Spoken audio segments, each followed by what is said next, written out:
It's one of the water sources for Asheville. So, folks, find a place you're comfortable, get your cameras out. Ron had asked, how long are we leaving? Well, six to 8.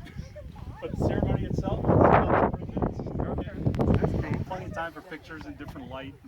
You can amble down and maybe see a bear and some cubs or something. If everyone didn't hear before, just watch. If you get close, just watch your shadows. You can be like kind of all along that edge. Okay. This edge? We've come together this evening to witness and affirm the joining together of these two persons in matrimony. The bond and covenant of marriage is a supreme sharing of experience and an adventure in the most intimate of human relationships. It is the joyous uniting of two people whose initial romance has grown into companionship and mutual understanding. Today, Jenna and Ciro proclaim their love to the world and their intention to share the new life they now undertake together. The union of husband and wife in heart, body, and mind is intended first of all for their mutual joy, for the help and comfort given one another in times of prosperity and adversity, and then when it is their will for the procreation of children and their nurture in body, mind, and spirit. So both history and society commend marriage to be honored among all people. Into this union, Jenna Danielle Kelly and Ciro Mauricio Amato now come to be joined. If anyone can show just cause why they may not lawfully be married, speak now or else forever hold your peace. Okay. Ciro and Jenna, I require and charge you both here in the presence of each other and these witnesses that if either of you know any reason why you may not be united in marriage lawfully, you do now state it.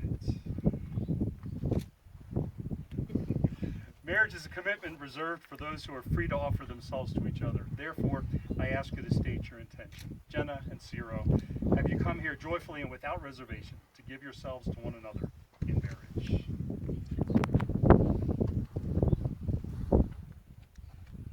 Jenna, will you have this man to be your husband, to live together in the covenant of marriage? Will you love him, comfort him, honor and keep him in sickness and in health, and forsaking all others, be faithful to him as long as you both shall live? And Ciro, will you have this woman to be your wife, to live together in the covenant of marriage? Will you love her, comfort her, honor and keep her in sickness and in death, and forsaking all others, be faithful to her as long as you both shall live? I will.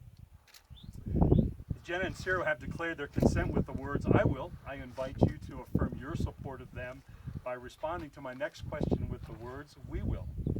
Will all of you witnessing these promises do all in your power to uphold Ciro and Jenna in their marriage? We will. If you travel further south from here, you'll eventually come to a place called Flat Rock, and it's the late home of Carl Sandburg. And he offered this poem in regard to relationships and marriage. I love you. I love you for what you are, but I love you yet more for what you are going to be. I love you not so much for your realities as for your ideals. I pray for your desires that they may be great, rather than for your satisfactions, which may be so hazardously little. A satisfied flower is one whose petals are about to fall, but the most beautiful rose is one, hardly more than a bud, wherein the pangs and ecstasies of desire are working for larger and finer growth. Not always shall you be what you are now. You are going forward towards something great. I am on the way with you, and I love you. And then it's no secret that the Cherokee Nation, the Eastern Nation, has their boundaries here in western North Carolina before their great Trail of Tears. So I wanted on this evening, which is going to be beautiful, to offer this Shoshone Indian love poem. Fair is the white star of twilight, and the sky clearer at the day's end. But she is fairer, and she is dearer, she, my heart's friend. Fair is the white star of twilight and the moon roving to the sky's end. But she is fairer, better worth loving. She, my heart's friend.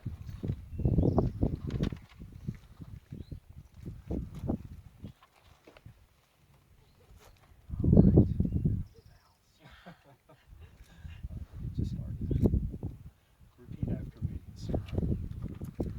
In the name of all that is good and true, In the name that is all good and true, I, Sarah, take you, Jenna, to be my wife, I, Sarah, take you, Jenna, to be my wife, to have and to hold from this day forward, to have and to hold from this day forward, for better, for worse, for better, for worse, for richer, for poorer, for richer, for poor, in sickness and in health, in sickness and in health, to love and to cherish, to love and to cherish, until we are parted by death. until we are parted by death. And if you have anything personal you'd like to share, this is the time. Yeah, so it's been an amazing 7.5 years. I've enjoyed every moment with you. It's been fantastic. Each day I grow to love you more and more. I couldn't think of a single memory to describe our relationship because it's just the day to day that is just amazing. And everything about you, your passion for teaching, for the kiddies. I love you very much, and I think we have a really strong foundation that we can go on with forward. This is my son. This is my Sultan Pal.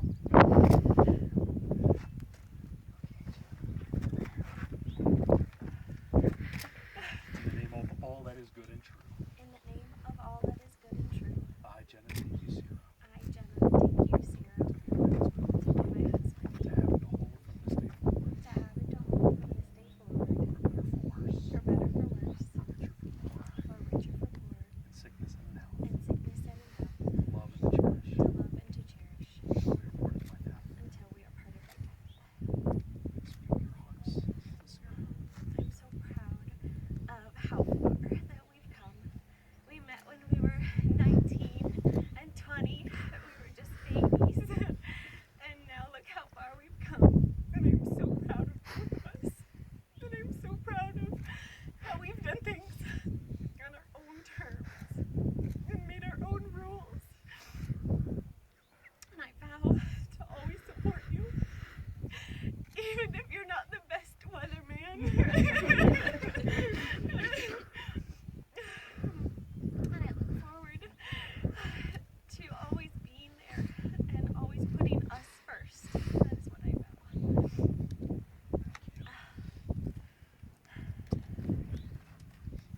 vow. Hear the themes of journey. That's a long time, and a lot of time from youth to young adulthood. I was sharing with Ron earlier that today is started in 1974, a bicycle ride called the Assault on Mount Mitchell. And if you look over there to that big tall antenna, that's Mount Mitchell. That's the highest mountain east of the Mississippi in the United States. These folks started this morning in Spartanburg, Greenville, South Carolina. They rode 102 miles to get to the top of that.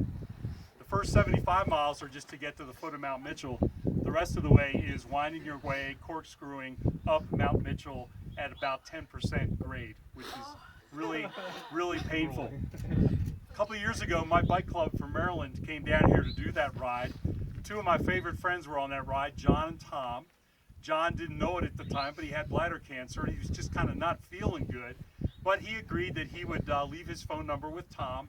Tom agreed with John's wife that he would look out for her as John did the ride. And John didn't feel up to doing the mounts. He would stop after 75 miles. Well, they started the ride, and after about 30 miles, Tom and John got separated. They rode independently, and Tom figured out he'd find John at the bottom of the mountain eventually. And they kept riding, and he kept calling, and John's not answering. And finally, he gets to the rest stop. He can't find John. John's still not answering. And Tom has to decide, has John gone ahead and ridden the 25 miles to the top of Mount Mitchell, or has John bailed out? Well, Tom didn't know. And so he said at the moment, I just had to go follow my friend. So Tom went ahead, kept thinking he'd find John somewhere. The sleet came down. He hid 5 times in a porta potty on the way up Mount Mitchell. He finally got to the top. He goes to the rest area and goes to check in with the timer and says, has John D'Angelo's clocked in yet? And the timer says, no, he hasn't come through the finish. And at that point, Tom's phone rings, and it's John's daughter. She said, I just had the terrible realization. I've had John's phone the whole time, and we forgot to tell you that he bailed out at mile 75. Oh. Well, needless to say, John took a lot of ribbing from the bike club, but the best thing was Tom was so gracious. He said, I made a promise that I would follow him to the finish, and I had to keep my promise. I hope you guys will keep that story in mind, with this mountain in mind, on top of this pinnacle, this dome. And I just commend Tom and John's friendship and their commitment to each other in sickness and in health until they were parted by death.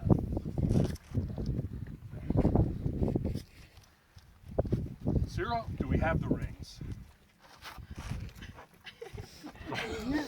Oh, good. Sometimes the ring bearer in Asheville is a Labrador Retriever.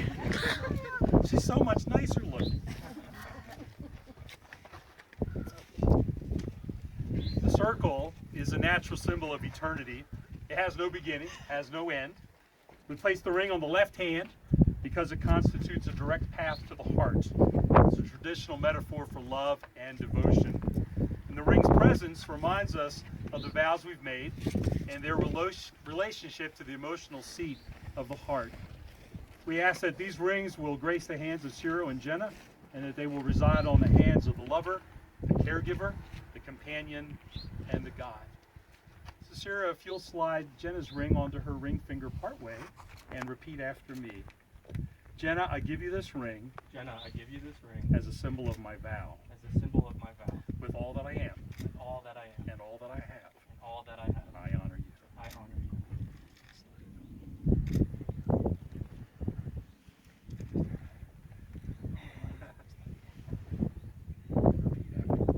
Cyril, I give you this ring Cyril, I give you this ring as a symbol of my vow, as a symbol of my vow, with all that I am with all that I and am all that I have. and all that I I have. honor you. I honor you.